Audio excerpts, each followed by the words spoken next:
79쪽에 보시면 직권에 의한, 아니요, 78쪽을 먼저 보죠. 등기간의 직권에 의한 등기. 반드시 법령에 근거 규정이 있어야지만 직권에 의한 등기가 가능하다고 했죠. 근거 규정이 있어야 된다는 거. 이것도 출제가 된 적이 있습니다. 오른쪽을 보시면 직권에 의한 등기가 나와 있는데 이것도 외우셔야 되겠죠. 외우는 게 불가능해요. 그래서 하나하나를 이해하셔야 돼요. 하나하나를.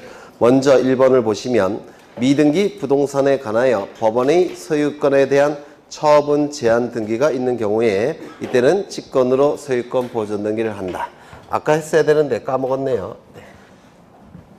아까 그림이 있었죠. 여기 그림이 있었는데 그 다음에 여기 A가 존재하고 그 다음에 소송을 제기했죠. 그리고 동시에 뭘 신청했습니까? 처분금지 가처분을 신청을 했었습니다. 그리고 여기에 법원이 있었고 결정을 해준다고 그랬죠. 이 그림 떠오르세요? 그 전에 했던 건데 그 결정이 됐으면 가압류 가처분 등기를 등기소에 뭐 한다고 했습니까? 촉탁한다고 했죠. 이때 요 부동산이 미등기일 때는 어떻게 한다고 했습니까? 먼저 직권으로 소유권 보존 등기를 해서 등기부를 만든 다음에 그 다음에 두 번째 법원의 촉탁에 의한 가압류 가처분 등기를 실행을 할 겁니다. 맞습니까? 네, 이걸 좀 기억해 두셔야 돼요. 그래서 법원의 촉탁에 의한 가압류 가처분 등기가 이루어질 때 그 부동산이 등기부가 있다고 한다면 이 촉탁에 의한 가압류 가처분 등기 실행하겠죠.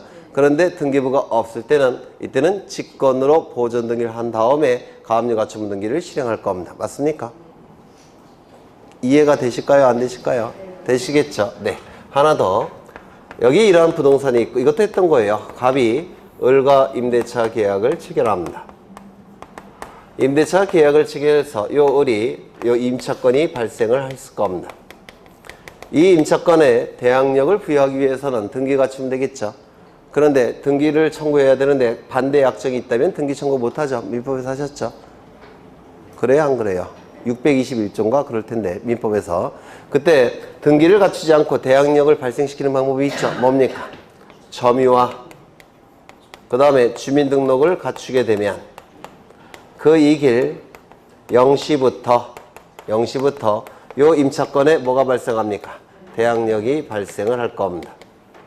이때 이 임대차 계약 기간에 존속 기간이 있겠죠. 존속 기간이 종료가 됐음에도 불구하고 보증금이 반환이 되지 않으면 요때 요 을은 어떻게 한다고 했습니까? 법원에 임차권 등기명령을 신청하죠. 임차권 등기명령 신청할 겁니다. 이거 민법에서 하셨죠? 네, 우리 등기법에서도 이거 세 번째 그리는 거예요. 그러면 법원에서는 임차권 등기명령에 의한 임차권 등기를 결정합니다. 임차권 등기가 결정이 될 겁니다. 이걸 결정을 해요. 그리고 등기소에 뭘 합니까? 촉탁하겠죠.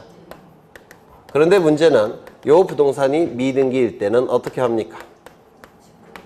먼저 직권으로 보존 등기를 한 다음에 그리고 나서 두 번째로 이 촉탁에 의한 무슨 등기를 합니까? 임차권 등기를 한다라고 했습니다. 이거 기억나실까요? 네. 이때도 직권 보존 등기가 나타나게 돼요. 그렇죠. 그래서 이 법원의 소유권의 처분 제한 등기에 촉탁이 있을 때 미등기일 때는 직권으로 보존 등기하고 처분 제한 등기를 실행하고 이 법원의 임차권 등기 명령에 의한 임차권 등기가 촉탁이 됐을 때 이때도 미등기 있을 때는 직권으로 보존 등기한 다음에 임차권 등기를 실행하게 될 겁니다. 다 여러 번 강조했던 거예요. 그러면 요 1번 지문을 보시겠습니다. 미등기 부동산에 관하여 법원의 소유권에 대한 처분 제한 등기의 촉탁이 있을 때 직권으로 소유권 보존 등기한다는 거. 이거 이해가 되실까요? 두 번째, 법원이 임차권 등기 명령에 의한 임차권 등기의 촉탁이 있을 때 이때도 미등기 있을 때는 직권으로 보존 등기한 다음에 임차권 등기한다고 했습니다. 두 가지 다 기억하셔야 되고요. 그 다음에 2번은 지워주세요. 이게 왜 들어간지 잘 모르겠는데 저도 아마 이것 때문에 들어간 것 같아요.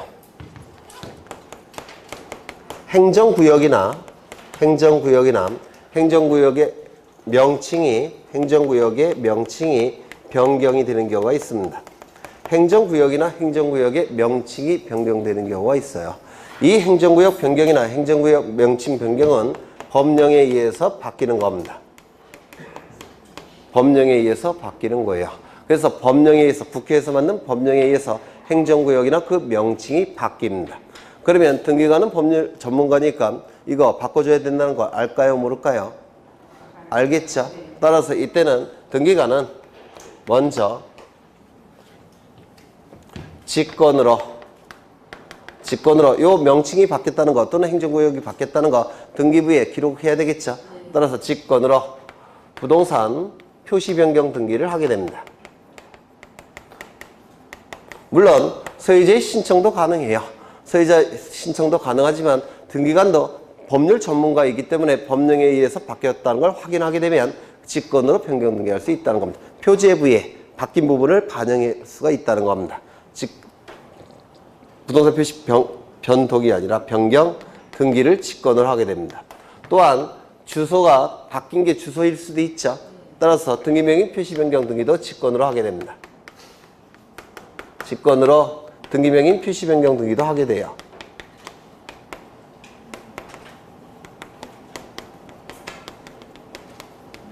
예를 든다면 여기가 철산동이죠. 맞습니까? 철산동인데 법령에 의해서 이게 금산동으로 바뀌었다는 겁니다. 금산동으로. 철보다는 금이 낫죠. 맞습니까? 그러면 등기부에 철산동이라고 되어 있던 모든 기록은 다 뭐로 바꿔준다는 겁니까? 금산동으로. 그러면 이 주소지가 부동산 소재지와 주소지로 등기부에 등기가 되겠죠. 그러면 부동산 소재지로서 표지부에 등기되어 있던 철산동은 전부 다 금산동으로 바꾸고, 그리고 주소지로서 갑굴구에 기록될 수도 있겠죠. 그건 전부 다 금산동으로 다 바꿔주겠다는 겁니다. 누가? 등기관이. 물론 소유자의 신청도 가능해요. 신청도 가능하지만 직권으로 이 등기를 할 수도 있다는 겁니다. 이거 이해가 되실까요? 네. 그 정도 보시면 될 것 같아요. 그 다음에 3번을 보겠습니다. 3번은 대단히 중요한데요.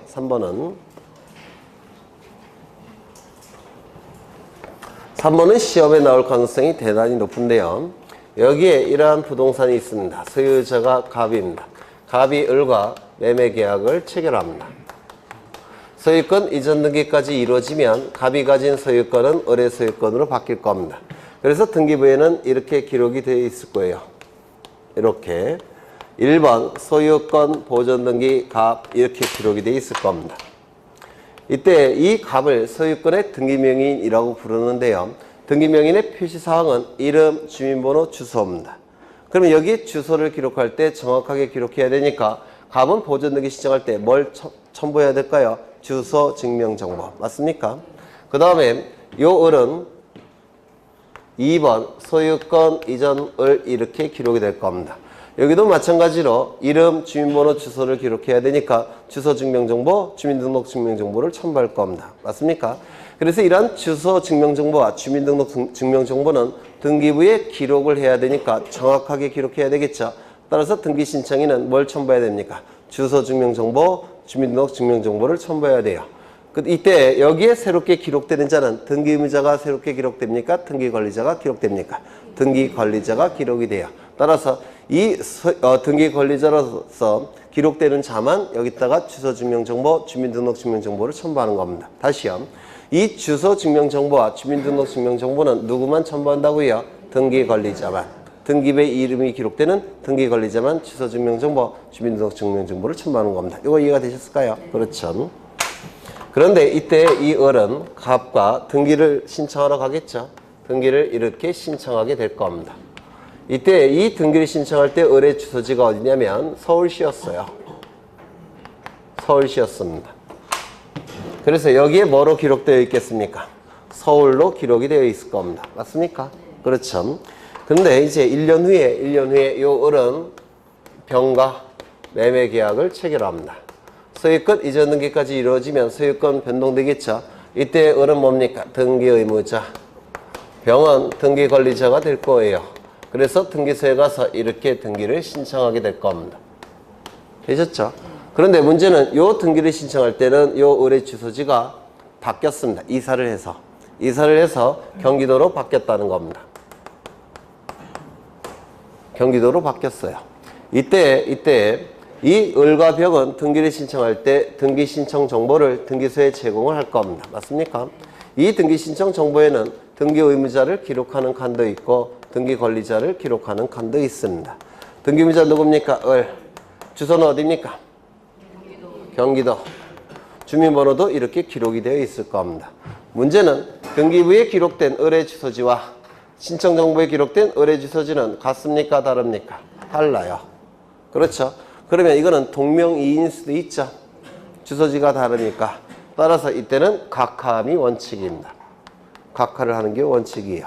등기부에 기록된 내용과 신청정보에 기록된 내용이 다를 때는 각하함이 원칙입니다.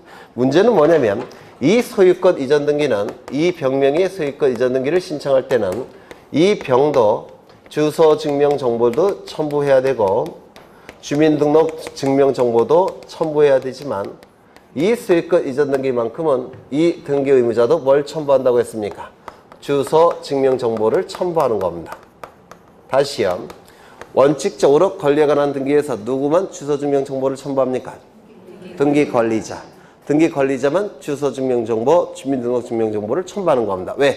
등기 권리자가 등기부에 기록되는 자이기 때문에 그렇습니다. 맞습니까? 그런데 예외적으로 소유권 이전 등기만큼은 등기 의무자도 주소 증명 정보를 첨부합니다. 등기 의무자는 주민등록 증명 정보는 첨부하지 않아요. 주소 증명 정보는 첨부합니다. 무슨 등기일 때? 소유권 이전 등기일 때. 여기에 해당되는 게 뭐냐면 주민등록표 등초본이에요. 주민등록표 등초본을 보면 여기에 뭐가 기록되어 있겠습니까? 서울에서 경기도로 이사했다는 사실을 기록되어 있겠죠. 그리고 날짜도 기록되어 있을 겁니다. 날짜도. 그러면 이것이 첨부가 되면 등기관은 자신의 이름으로 등기가 될 때는 이 주소지가 서울시였다가 병의 이름으로 등기를 신청할 때는 주소지가 경기도로 이사했다는 사실을 날짜까지 이걸 통해서 확인할 수 있습니다. 맞습니까? 날짜까지 확인할 수가 있기 때문에 구태여 이거 각할 필요가 있겠습니까? 이거 없더라는 겁니다. 각할 필요가 없어요. 그래서 어떻게 하냐면 등기관은 이렇게 등기합니다. 2의 1 2번 소유권의 등기, 명의, 표시, 변경하고 공시한 바에 따라서 지워줍니다. 그리고 여기를 경기도로 이렇게 고쳐요. 이렇게 고쳐버립니다. 누가? 등기관이. 왜 고칠까요? 각할 필요가 없도록 하기 위해서. 이거 이해가 되십니까? 그러면 고쳤으면 이제는 일치했습니까? 일치하지 않았습니까? 일치가 됐죠. 따라서 이 등기 신청에 의해서 3번 소유권 이전병 이렇게 등기를 실행할 수가 있다는 겁니다. 그런데 이게 가능하기 위해서는 반드시 뭐가 등기의무자가 첨부돼야 되는 겁니까? 주소 증명정보. 주소 증명정보 등기의무자가 첨부하는 경우는 하나밖에 없어요. 뭡니까? 소유권 이전 등기. 이거 이해가 되십니까? 그러면 지문을 보시면 3번에 소유권 이전 등기 신청 밑줄 치시입니다. 이걸 꼭 기억하셔야 돼요. 소유권 이전 등기를 신청할 때만 직권 주소 변경 등기가 가능하다는 겁니다. 다른 등기를 신청할 때는 직권 주소 변경 등기가 허용되지 않습니다. 이거 이해가 되실까요? 네. 그 다음에 4번 등기관의 가호로 인한 등기의 원시적 착오 유류가 있는 경우의 직권 경정 등기. 이것도 좀 상세하게 보겠습니다. 변경 등기는 언제 하는 겁니까? 원시적 일부 불일치가 발생했을 때 이를 일치시켜주는 등기가 경정 등기죠. 후발적 일부 불일치가 발생했을 때 이를 일치시켜주는 등기가 변경 등기입니다. 맞습니까? 그렇죠. 원시적 일부 불일치가 발생했을 때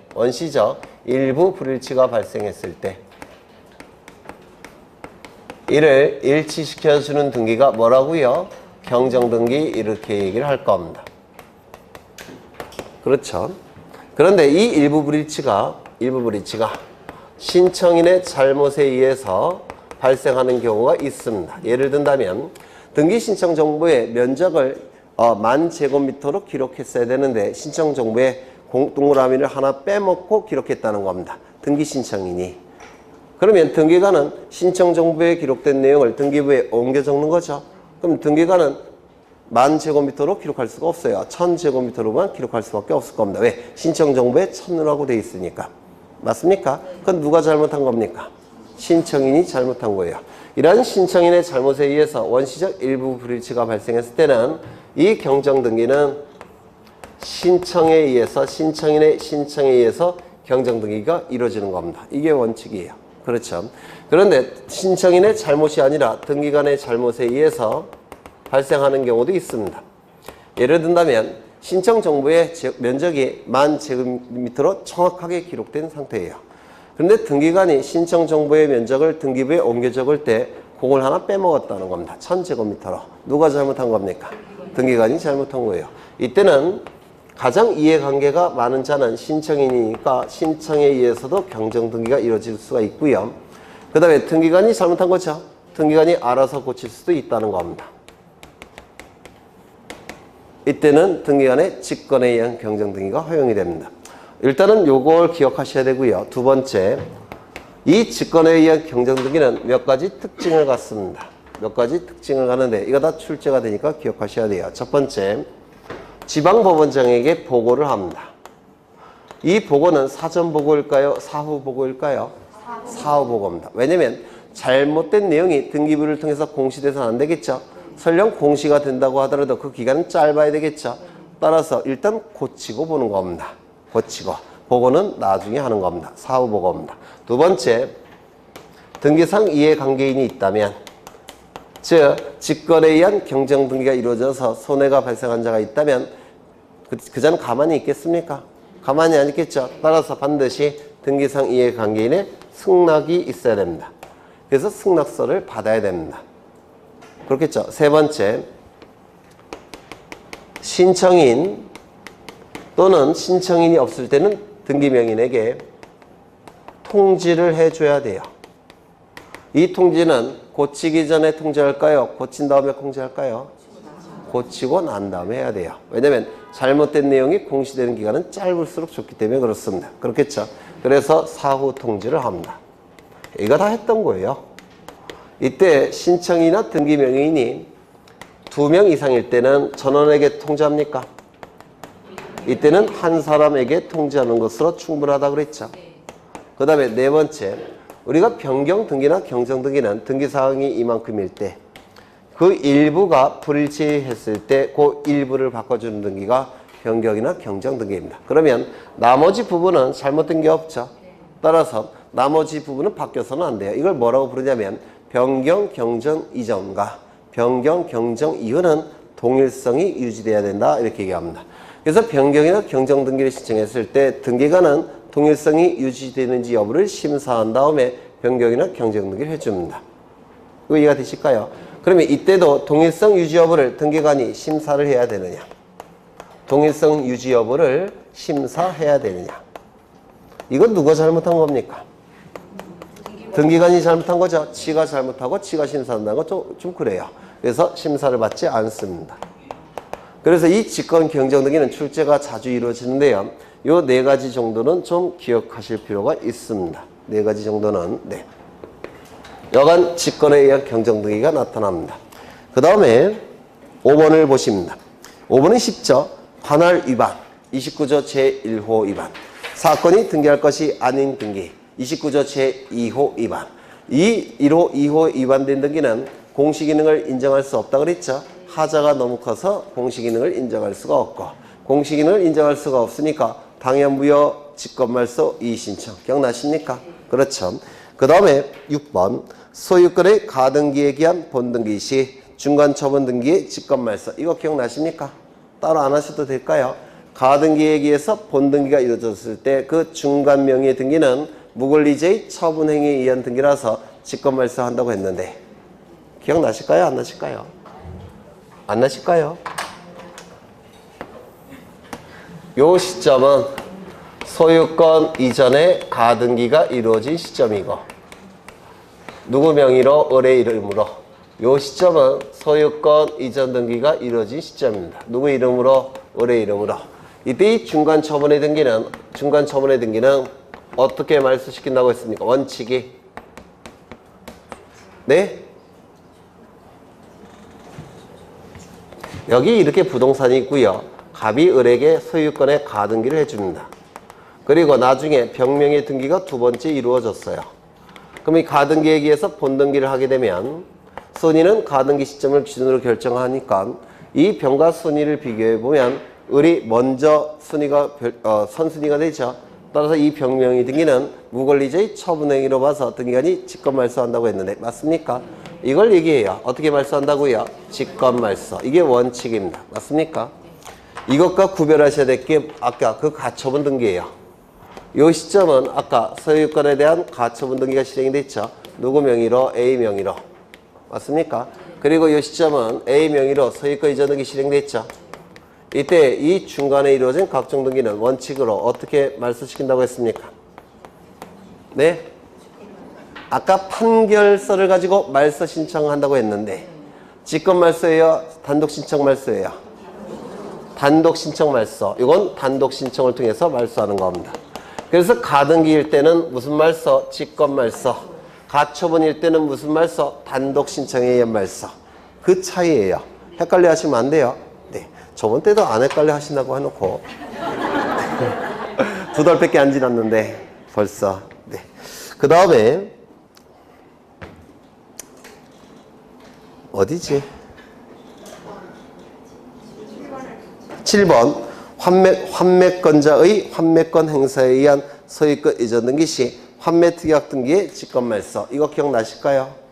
물론 안 나시겠죠? 네, 프린트 피겠습니다. 시간을 좀 아끼기 위해서. 어디를 보시냐면 환매 등기. 나중에 또 보실 건데요. 미리 좀 보시는 겁니다. 환매 등기.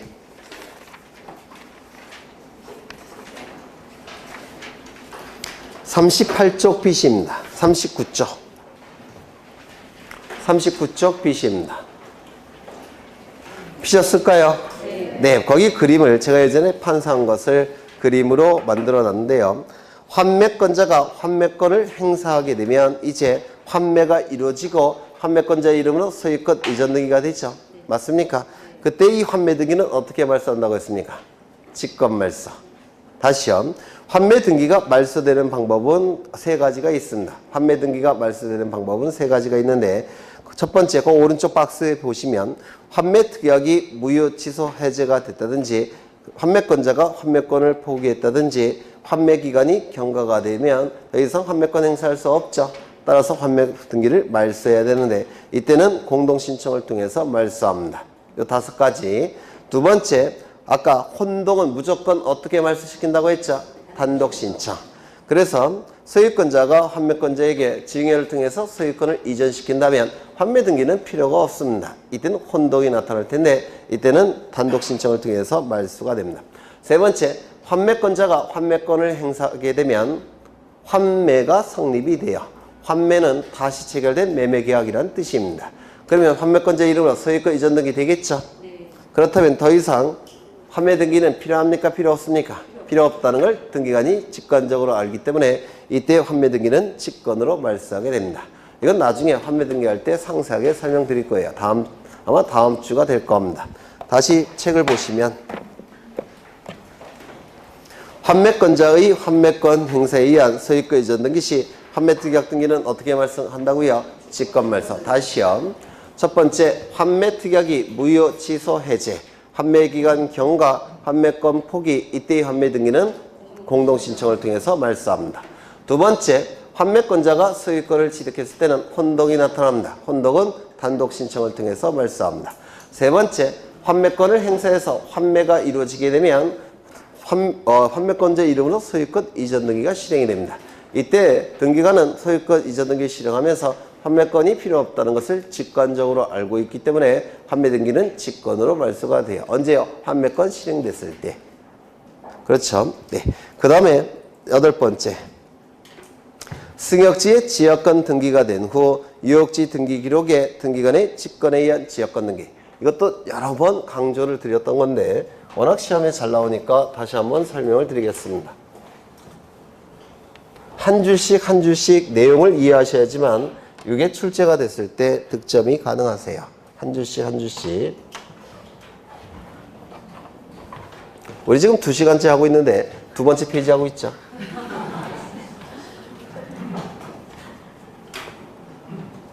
여기에 이렇게 토지가 두 필지가 있습니다. 두 필지가 이렇게 존재하고요. 여기는 100번지, 101번지, 여기는 도로예요. 여기 소유자는 갑이고 여기 소유자는 을인데 갑은 을에게 지역권을 설정해 주고자 합니다. 어떤 지역권을 설정해 줬냐면 통행지역권을 설정하고자 해요. 통행지역권. 그래서 을은 소유 지역권자로서 여기를 통행을 하게 될 겁니다. 그럼 이 지역권 설정 등기가 이루어짐으로 인해서 이익이 발생한 자는 누굽니까? 네? 을이겠죠? 등기 권리자. 불이익이 발생한 자는 누굽니까? 갑, 등기 의무자. 그래서 이 갑과 을은 등기소에 가서 지역권 설정 등기를 공동으로 신청하게 될 겁니다. 이때 이 부분을 뭐라고 얘기합니까? 승역지. 그렇죠. 승역지는 토지 전부여도 되고 일부여도 상관없죠. 이 토지를 뭐라고 얘기합니까? 유역지. 유역지가 될 겁니다. 이 승역지는 받드는 역할을 하는 토지고요. 그 다음에 유역지는 받드는 역할이 필요한 토지예요. 의미가 받들 승자를 쓰는 겁니다. 그러면 별개의 토지니까 등기부 따로 있겠죠? 여기 등기부 따로 있을 겁니다. 이렇게 따로 있을 겁니다. 그러면 이때 지역권 설정 등기는 승역지 등기부에 하는 겁니까? 유역지 등기부에 하는 겁니까? 제한을 받는 토지 등기부에 하는 거예요. 제한을 받는 토지. 이게 승역지 등기부 을구입니다. 을구. 이것도 을구가 될 겁니다. 그러면 여기다가 지역권 설정 등기 할 겁니다. 1번 지역권 설정 이렇게 기록합니다. 등기 명의는 기록하지 않아요. 부종성 때문에. 그래서 지역권 설정 등기 을 이렇게 기록하지 않습니다. 지역권은 그냥 지역권 설정 요 문구만 있습니다. 그러면 여기에 반드시 기록해야 될 게 첫 번째, 지역권은 용의물권이죠. 따라서 전부 가능, 일부 가능. 이 승역지 일부도 가능하다고 했죠. 그래서 범위를 반드시 기록해야 돼요. 범위를 반드시 기록해야 되고요. 용의물권은 무조건 범위를 기록해야 된다. 두 번째, 이 지역권의 목적은 뭡니까? 통행을 목적으로 해서 지역권 설정했죠. 그래서 목적을 기록해야 됩니다. 통행 이렇게 기록을 해야 돼요. 그리고 이 승역지가 어느 토지를 받들고 있는지, 통행로를 제공해서 어느 토지를 받들고 있는지 유역지도 표시를 해줘야 됩니다. 그래서 유역지 표시. 그래서 이 지역권 설정 등기는 이 세 가지를 반드시 기록해야 됩니다. 이걸 필요적 기록사항이라고 부를 겁니다. 맞습니까? 범위, 목적, 유역지 표시. 그러면 이제 요것도 여기는 가만히 내버려 둬야 되냐? 아니에요. 지금 이 요역지 소유자는 자신의 활동 범위가 넘어졌죠. 뭘 통해서? 승역지를 통해서. 맞습니까? 그렇지 않습니까? 그래서 요 을에게 어떤 토지가 이 요역지를 받들고 있는지 승역지 표시를 여기다가 해줘야 돼요. 승역지 표시를. 어느 토지가 요역지를 받들고 있는지 그 승역지를 여기다가 표시를 해줘야 된다는 겁니다. 그래서 여기다가는 이렇게 기록해요. 1번 요역지 지역권 이렇게 기록을 합니다. 그리고 이걸 요역지 지역권 등기라고 부르고요. 그 다음에 이 요역지 지역권에는 뭘 기록해야 되냐면 승역지가 어떤 토지인지 표시해야 되겠죠. 그래서 여기다가 승역지를 표시합니다. 여기는 요역지를 표시하고 여기다는 승역지를 표시해요. 그런데 등기관은 갑과 을이 공동신청을 통해서 이 등기를 실행할 때 이걸 해야 된다는 걸 직관적으로 알게 돼요. 따라서 이건 공동신청이지만 이건 직권에 의한 등기입니다. 이거 좀 꼭 기억하시라고 제가 강조를 드린 적이 있어요. 유역지 지역권 등기는 등기관이 직권으로 합니다. 자주 출제가 돼요. 승역지 지역권 등기는 지역권 설정 등기고 이는 공동신청. 유역지 지역권 등기는 어떻게 한다고요? 직권. 기억해 두셔야 됩니다. 그 다음에 9번을 보시면 가처분권자의 승소 판결에 따른 말소 등기 시 당해 가처분 등기는 아까 어떻게 발소한다고요? 직권 말소. 기억나시죠? 승소 판결을 받으면 가처분 채권자 이름으로 소유권 이전 등기 신청하고 중간 처분의 등기도 말소 등기를 신청하고 두 개의 등기 신청은 공동 신청이라고 했죠. 그러면 말소 등기 먼저 실행한 다음에 소유권 이전 등기 실행한다고 했죠. 그 다음에 이 가처분 등기는 어떻게 한다고 했습니까? 직권 말소. 기억나십니까? 네, 그걸 얘기해요. 이건 예외적이니까 꼭 외우셔야 돼요. 원칙은 뭐라고요? 가압류 가처분 등기는? 네, 촉탁 말소. 네, 촉탁 말소가 원칙이지만 가처분 채권자 이름으로 소유권 이전 등기가 이루어졌을 때는 그때는 어떻게 말소한다고요? 직권 말소. 기억해 두셔야 됩니다.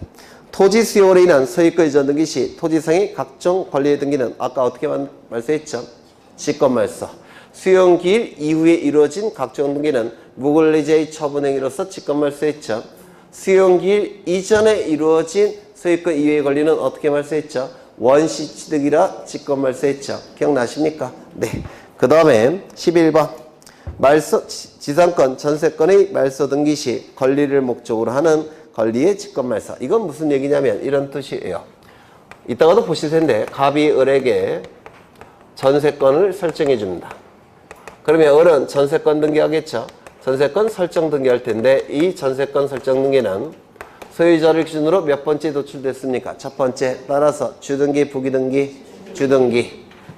이 전세권은 저당권 설정할 수가 있죠. 있습니까? 있죠. 이를 뭐라고 부르냐면 전세권부 저당권 등기라고 불러요. 전세권부 저당권 등기. 이거는 소유자를 기준으로 몇 번째 도출됐습니까? 두 번째. 따라서 주등기, 부기등기, 부기등기. 그렇죠. 그러면 주등기가 말소가 됨으로 인해서 불이익이 발생한 자는 누굽니까? 을 등기 의무자, 갑은 등기 권리자.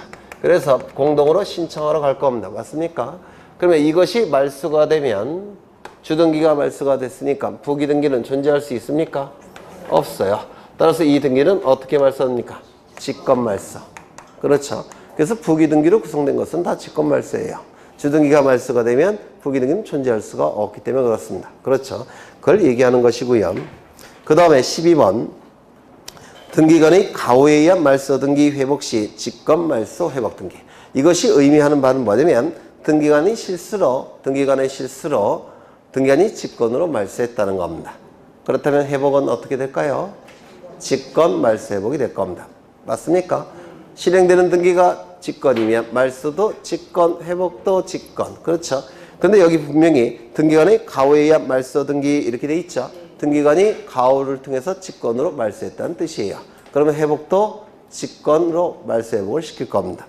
그 다음에 이건 지난 시간에 했죠. 구분 건물 토지 등 등기 기록에 등기관의 직권에 의한 대직권인 취지 등기, 대직권이라는 사실의 등기, 대직권이라는 취지 등기, 대직권이라는 뜻의 등기는 어떻게 한다고요? 등기관이 직권으로 한다고 했죠. 어디에? 토지 등기부 해당부에. 지난 시간에 강조를 한 겁니다. 그래서 지금 여기 단독 신청에 의한 등기, 직권에 의한 등기 시험에 자주 나오고 있기 때문에 이거 꼭 기억해 두셔야 되는데 암기하는 게 이게 불가능해요. 그렇죠? 그래서 암기하려고 생각하지 마시고 하나하나를 이해하셔야 됩니다. 이게 처음은 힘들지만 자꾸 보시다 보면 수월해요. 오히려 더 득점할 확률은 훨씬 올라가고. 그 다음에 이제 대위 신청 보실 겁니다. 대위 신청. 여기에 이러한 부동산이 있고 소유자가 갑입니다. 소유자가 갑이고요. 갑이 을과 매매 계약을 체결합니다. 소유권 이전 등기까지, 아이고 글씨가 왜 이래. 소유권 이전 등기까지 이루어지면 갑이 가진 소유권은 을의 소유권으로 변동이 될 겁니다. 이때 갑을 뭐라고 부릅니까? 등기 의무자. 을은요, 등기 권리자라고 부를 겁니다. 그래서 등기 의무자와 등기 권리자는 등기소에 가서 등기를 공동으로 신청하게 될 겁니다. 그런데 갑은 등기를 해주고 싶어요. 왜냐면 갑의 이름으로 등기가 되어 있으니까 이 부동산 세금은 자꾸 갑에게 부과됩니다. 그래서 을로 빨리 넘기고 싶은데 을은 등기를 받아가지 않더라는 겁니다. 이유를 봤더니 이쪽에 채권자가 존재합니다. 그 말은 요 을은 채무자라는 뜻이 될 겁니다. 채무자가 자신의 채무를 이행하고 있지 않은 상태예요. 그러면 채권자는 을이 재산에 대해서 강제집행 들어와야 되겠죠? 강제집행 들어올 것 같습니다. 이게 두려우니까 요 을은 등기를 받아가지 않더라는 겁니다. 등기가 넘어가면 곧장 강제집행 들어올 테니까. 충분히 이해는 되죠? 그렇죠. 그런데 이건 어디까지나 을의 입장이고 채권자 입장에서는 어떻습니까? 을의 이름으로 등기가 돼야지만 강제집행할 수 있죠. 따라서 채권자가 채무자인 을의 등기 신청권을 대신 행사하는 방법이 있습니다. 이를 채권자 대위 신청이라고 불러요. 채권자가 채무자의 등기 신청권을 채무자를 대신하는 지위에서 등기를 신청할 수가 있는데 이를 채권자 대위 신청이라고 부릅니다. 이 채권자 대위 신청은 우리 민법 제404조 뭐라고 했습니까? 채권자 대위권. 채권자 대위권이라는 채권자에게 인정되는 채권자 고유한 권리에 의해서 대신 행사하는 겁니다. 따라서 이건 채권자에게 인정되는 고유한 권리이기 때문에 채권자의 이름으로 행사해야 됩니다. 채권자의 이름으로 행사해서 누구의 이름으로 등기가 되겠습니까? 채무자의 이름으로 등기하는 겁니다. 이거 좀 기억하셔야 돼요. 유리민법 404조에 근거한 채권자에게 인정되는 채권자 고유한 권리에 의해서 행사하는 거예요. 따라서 채권자의 이름으로 행사합니다. 다만 등기는 누구의 이름으로 등기된다고요? 채무자의 이름으로 등기가 되는 겁니다. 이것 좀 기억해 두셔야 되고요. 원래는 당사자가 등기를 신청하는 게 맞죠. 그런데 엉뚱한 제3자가 신청하고 있죠. 따라서 그 요건을 충족해야 됩니다. 요건이 엄격할 거예요. 첫 번째 요건은 채권자에게 뭐가 있어야 된다? 채권이 있어야 된다. 두 번째, 채무자에게 뭐가 있어야 된다? 등기 신청권이 있어야 된다. 세 번째가 좀 어렵죠. 요 등기는 채무자 이름으로 이루어진 요 등기는 채무자에게 불리해서는 안 된다. 이렇게 얘기했죠. 그래서 채무자에게 불리한 등기는 채권자가 대위 신청할 수가 없습니다. 이것이 의미하는 바는 이거라고 했죠. 불리는 불이익을 얘기하는 것이고, 불이익은 뭘 의미한다고요? 등기 의무자가 불이익을 갖는 자죠. 이걸 얘기하는 겁니다. 즉, 그 등기는 채무자가 등기 의무자에서는 안 된다는 겁니다. 이 말은 무슨 뜻이냐면, 여기 채권자가 이렇게 있다면, 여기 채권자가 있다면 얘가 채무자가 되겠죠. 맞습니까? 얘가 채무자가 될 겁니다. 그러면 이 등기 의무자의 채권자가 대위 신청을 통해서 을의 이름으로 넘길 필요가 있습니까? 없어요. 왜요? 갑의 이름으로 등기가 되어 있어야지만 강제 집행 들어올 수 있는 것이고, 을의 이름으로 넘어가면 이 A는 강제 집행할 수가 없죠. 따라서 대위 신청을 인정할 필요가 있습니까? 없습니까? 없어요. 그래서 등기 의무자의 채권자는 등기를 대위 신청할 수 없다는 뜻이에요. 요것이. 다시요. 등기 의무자의 채권자는 대신 신청할 수 없다는 뜻입니다. 이거는 결국은 뭐냐면, 권리에 관한 등기에서는 누구만 대위 신청할 수 있다고요? 네, 등기 권리자의 채권자만. 그렇죠. 그 다음에 표제부 등기는 중성적인 등기라고 불러요. 중성적인 등기. 등기 의무자, 등기 권리자가 존재하지 않는 등기예요. 왜냐하면 표제부는 권리에 관한 내용이 기록됩니까? 안 되죠. 그래서 이 중성적인 등기도 불리한 등기는 아닌 겁니다. 그래서 권리에 관한 등기 중에서 등기 권리자의 채권자, 그리고 표제부 등기, 그것만 대위 신청할 수 있다는 뜻이에요. 여기. 괜히 얘기했다는 생각도 들고. 이제 하나씩 보실 텐데 교재를 좀 보시죠. 교재. 첫 번째, 채권자에게 채권이 있을 것. 이를 민법에서는 피보전 권리라고 불러요. 민법에서는 이 채권은 그 종류를 묻지 않습니다. 물을 필요도 없어요. 왜냐하면 채권자에게 이익이 될 때는 채권자는 강제 집행하기 위해서 대위 신청해야 되겠죠. 그래서 이 채권자의 채권은 종류를 따질 필요가 없습니다. 물권적 청구권이건 채권적 청구권이건 금전 채권이건 금전 이외의 채권이건 특정 채권이건 불특정 채권이건 채권자에게 이익이 된다면 채권자에게 요 대위 신청을 허용해 줍니다. 지금 여기서 A와 을 중에서 누구를 더 보호해야 되겠습니까? 우리 법은 자발적으로 자신의 채무를 이행하지 않고 있는 을을 보호해야 될까요? 아니면 권리자를 보호해야 될까요? 권리자. 그렇죠. 그래서 이 채권의 종류는 따지지 않는 겁니다. 아무 채권이나 상관이 없어요. 두 번째, 이 등기 신청권도 마찬가지입니다. 권리에 관한 등기가 원칙이겠지만, 권리에 관한 등기 신청이 원칙이겠지만 채권자에게 이익이 된다면 표제부 등기도 대위 신청할 수가 있는 겁니다. 예를 든다면 감은 한 필지 토지를 갖고 있는데요. 을과 매매 계약을 체결합니다. 문제는 전체가 아니라 일부 매매 계약을 체결합니다. 이거 민법에 의해서 가능합니까? 불가능합니까? 일부 매매. 가능해요. 사적 자치 원칙상. 매도담보에도 나올 텐데요. 매도담보. 거기도 나올 텐데 일부 매매는 사적 자치 원칙상 가능합니다. 문제는 일부 소유권 이전 등기가 가능합니까? 그게 불가능한 거예요.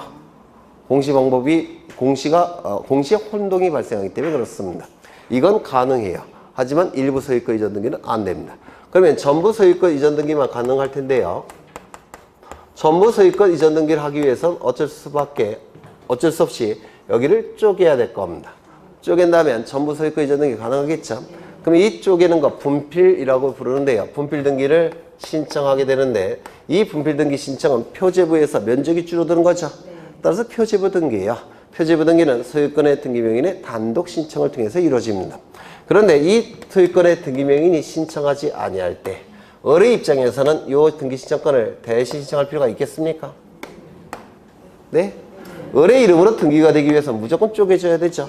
그래야지만 등기가 가능해요. 따라서 대위 신청을 인정해 줍니다. 우리 법에서. 이때 갑이 가지고 있는 등기 신청은 권리에 관한 등기입니까? 표지부 등기, 사실에 관한 등기입니까? 사실에 관한 등기. 그래서 이 등기는 이렇게 권리에 관한 등기도 대위 신청할 수 있고요. 사실에 관한 등기도 대위 신청할 수가 있는 겁니다. 이 등기는 뭐라고요? 권리에 관한 등기, 사실에 관한 등기 상관이 없다는 겁니다. 이거 이해가 되실까요? 권리에 관한 등기는 원래 이렇게 공동 신청하는 등기죠. 맞습니까? 그럼 대위 신청도 공동 신청을 통해서 이루어지는 겁니다. 대위 신청도. 여기는 어쩔까요? 본래 이 등기가 단독 신청이죠. 그럼 대위 신청도 어떻게 할까요? 단독 신청. 요거 되셨을까요? 네. 그러면 지문을 보겠습니다. 79쪽을 보시면 채권자 대위 신청이 있고요. 의에서 누구의 이름으로 행사한다고요? 채권자의 이름으로 행사하는 겁니다. 왜냐하면 우리 민법 제404조 채권자 대위권에 근거한 채권자 고유의 권리예요. 따라서 채권자의 이름으로 행사하는 겁니다. 기억하셔야 될 테고요. 다만 등기 명의는 누구 명의로 등기가 됩니까? 채무자의 이름으로 등기가 될 겁니다. 요건, 세 가지 요건 설명드렸고요. 채권자의 채권이 있을 것, 종류는 따지지 않는다고 했죠. 두 번째, 채무자에게 등기 신청권이 있을 것, 이걸 피대위 권리라고 하는데 민법에서 이 피대위 권리는 권리에 관한 등기도 상관없고 표지부에서 이루어지는 사실에 관한 등기도 상관이 없다고 했고요. 그 다음에 세 번째, 채무자에게 불리한 등기가 아닐 것, 즉 표지부 등기는 분리율을 따지지 않습니다. 표지부 등기도 상관이 없다고 했죠. 두 번째, 권리에 관한 등기일 때는 누구의 채권자만 대위 신청할 수 있다고요? 권리자의 채권자만 대위 신청할 수 있는 것이지, 잘못이겠네. 그 권리자의 채권자가 대위 신청할 수 있다. 이렇게 하시면 조금 오류가 발생해요. 등기 의무자의 채권자는 대위 신청할 수 없다. 이걸 기억하시는 게 더 맞아요. 정확하게는 등기 의무자의 채권자는 대위 신청할 수 없다. 이걸 좀 기억해 두십니다. 그 이외에는 다 대위 신청할 수 있다는 뜻이에요. 그 다음에 넘기겠습니다. 절차가 나와 있는데 절차 설명이 됐죠. 본래의 등기 신청이 공동 신청이면 대위 신청도 공동 신청. 본래의 등기 신청이 단독 신청이면 대위 신청도 단독 신청. 그렇죠. 그 다음에 2번과 4번은 대단히 시험에 잘 나오는데 이것 좀 보겠습니다. 2번, 3번. 여기에 이러한 부동산이 있고 소유자가 갑입니다. 갑이 을과 매매 계약을 체결합니다. 소유권 이전 등기까지 이루어지면 갑의 소유권은 을의 소유권은 변동이 될 겁니다. 그렇겠죠. 그래서 등기 의무자와 등기 권리자는 등기소에 가서 등기를 공동으로 신청할 겁니다. 이렇게 공동으로 신청하게 될 겁니다. 갑은 등기를 해주고자 하는데 을이 받아가지 않는 상태예요. 현재. 이때 을은 미등기 전매를 합니다. 병과 매매 계약을 체결합니다. 소유권 이전 등기까지 이루어지면 을의 소유권은 병의 소유권으로 바뀌겠죠. 이때 이 등기는 을이 등기 의무자가 될 테고 병이 등기 권리자가 될 겁니다. 그래서 등기는 이렇게 등기를 신청하게 될 겁니다. 맞습니까? 이렇게 등기를 신청하게 될 거예요. 이때 갑은 등기를 해준다고 하는데 을이 받아가지 않습니다. 그러면 요 을의 채권자인 병이 대위 신청할 수 있느냐 따져보죠. 요 병은 등기 신청인에 대해서 채권이 있습니까? 있죠. 매매 계약이 체결되었으니까 소유권 이전 등기 청구권이 있죠. 채무자는 소유권 이전 등기 의무를 갖고 있는 채무자는 등기 신청권이 있습니까? 있죠. 다만 행사하지 않을 뿐이죠. 그렇죠. 그러면 이 을 명의의 등기는 을에게 불리한 등기입니까? 얘가 등기 의무자는 아니죠. 등기 권리자 아닙니까? 그렇죠. 그러면 이 대위 신청할 수 있습니까? 있습니다. 세 가지 요건을 다 충족하기 때문에 요 을의 채권자의 병은 대위 신청할 수가 있습니다. 이 대위 신청을 통해서 누구의 이름으로 등기가 실행이 됩니까? 을의 이름으로. 맞죠? 을의 이름으로 등기를 실행한 다음에 이제 병의 이름으로 등기 실행하면 되겠죠? 그러면 요 대위 신청과 요 등기 신청은 반드시 동시에 신청할 필요가 있습니까? 병이? 없어요. 요 등기는 하얀색은 을의 이름으로 이루어지는 등기 신청이고요. 요 노란색은 병의 이름으로 이루어진 등기 신청이죠. 그러면 을 먼저 등기가 된 다음에 병의 이름으로 등기되는 거죠. 그럼 반드시 동시에 신청할 필요가 있습니까? 없어요. 여기에 먼저 신청되고 여기 신청돼도 상관이 없습니다. 이거 이해가 되실까요? 네. 두 번째, 병은 지금 갑의 이름으로 등기가 된 상태예요. 을 병은 아직 등기가 되지 않은 상태입니다. 이때 병은 채무자의 등기 신청권을 대위 행사할 수 있다고 그랬죠. 이 상태에서 병은 정과 또다시 매매 계약을 체결합니다. 그러면 이 병은 등기부자가 될 테고 정은 등기 권리자가 될 겁니다. 맞습니까? 그러면 정의 이름으로 등기가 되기 위해서는 먼저 을의 이름으로 등기가 돼야 되고 그리고 그리고 등기가 돼야지만 정의 이름으로 등기할 수 있습니다. 맞습니까? 그런데 갑은 등기를 해준다고 하고 있는데 을이 지금 받아가지 않는 상황이에요. 이때 요 을의 이름으로 요 정은 또 한 번 대위 신청할 수 있느냐? 요 등기를 통해서 을의 이름으로 소유권 이전 등기를 신청할 수가 있느냐? 이게 문제가 된 사안이에요. 즉 채권자의 채권자가 대위 신청을 또 한 번 대위 신청할 수 있느냐? 이걸 채권자의 대위 신청 또는 이중의 대위 신청이라고 불러요. 따져보죠. 정은 채권이 있습니까? 있죠. 매매계약 체결되었기 때문에 채권 존재합니다. 채무자는 등기 신청권이 있습니까? 있어요. 대위 신청권도 등기 신청권의 일종이에요. 그렇죠. 그리고 이 등기를 통해서 이 병이 불이익이 발생합니까? 아니죠. 불이익은 발생하지 않죠. 네. 따라서 대위 신청을 또 한 번 대위 신청할 수가 있습니다. 이중의 대위 신청이 가능하다라고 불러요.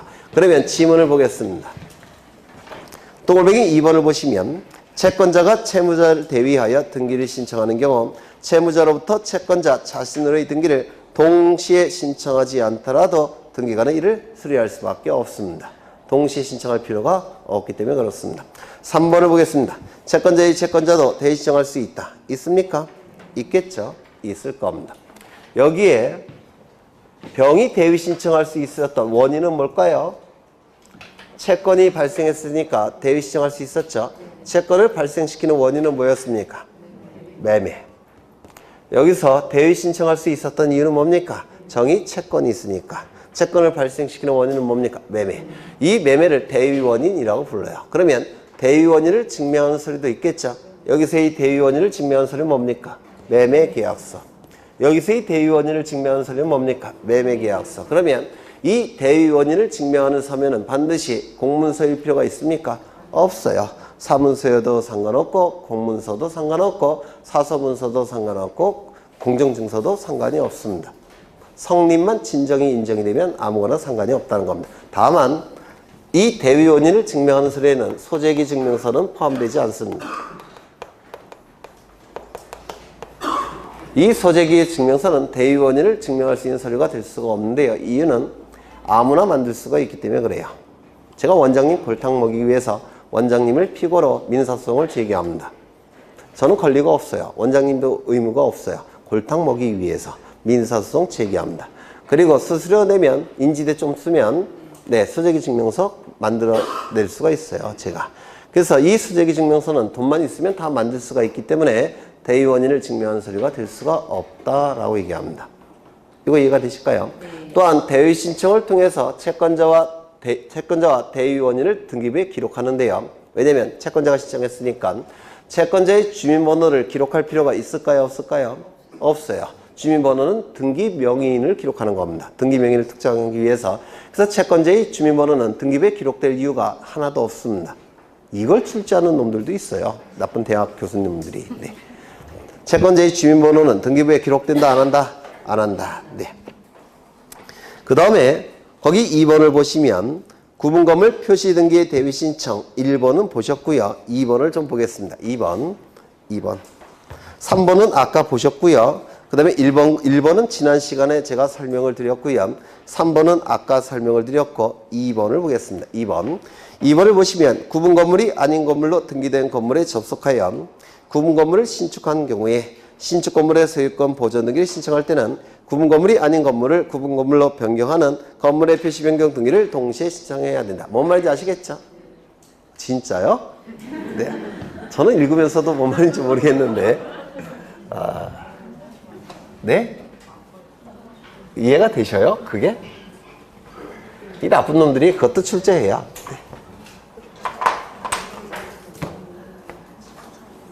여기 토지가 있고요. 이게 토지입니다.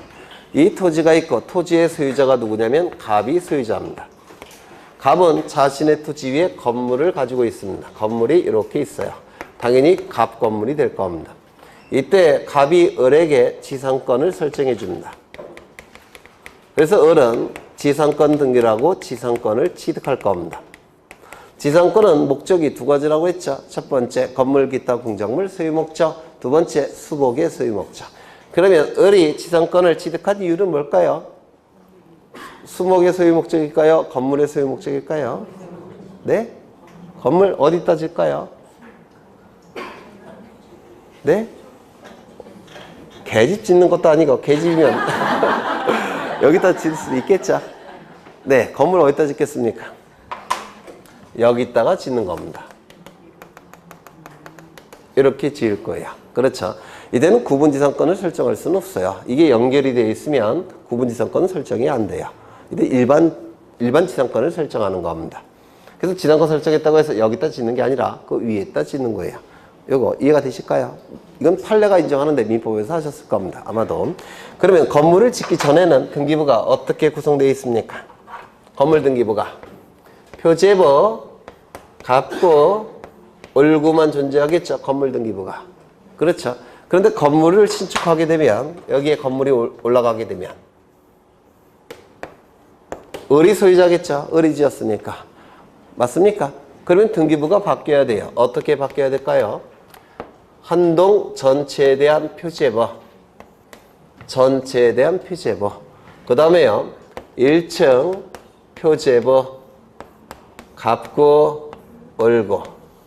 그리고 2층 표제부, 갑구, 을구. 이렇게 바뀌어야 될 겁니다. 맞습니까? 건물이 올라가면 소유자가 다르죠?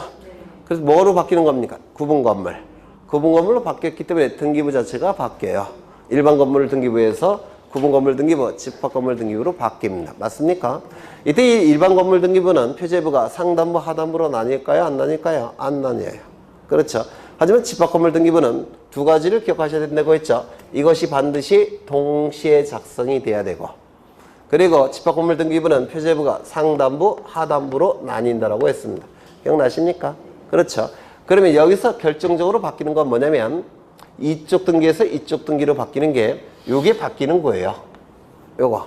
이거를 상단부, 하단부로 나누기 위해서 왜 나눈 겁니까? 무엇 때문에 나눈 겁니까? 위에는 건물, 아래는 토지. 맞습니까? 요 아래쪽에 기록하는 등기가 뭐라고 했습니까? 대지권 등기. 기억나셨어요? 네, 대지권 등기. 그래서 요 등기부에서 요 등기부로 바뀌는 것을 대지권 변경 등기라 불러요.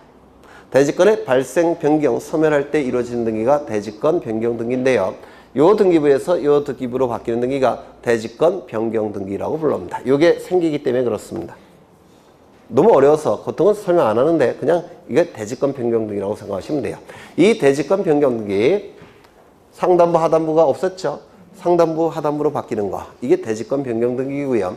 대지권 변경 등기를 통해서 일반 건물 등기부가 집합 건물 등기부로 바뀝니다. 이 대지권 변경 등기는 표제부에서 이루어지겠습니까? 갑구을구에서 이루어지겠습니까? 표제부 등기예요. 되셨나요? 네. 그러면 이건 동시에 작성이 되는 겁니다. 동시에 예전에 설명드린 바대로. 그러면 이때 을은 보존 등기 신청하겠죠? 네, 보존 등기 신청할 겁니다. 이 보존 등기는 자신의 소유물을 신청하는 거니까 직접 신청하는 것이고, 그리고 이 표제부는 반드시 동시에 작성이 돼야 된다고 했죠.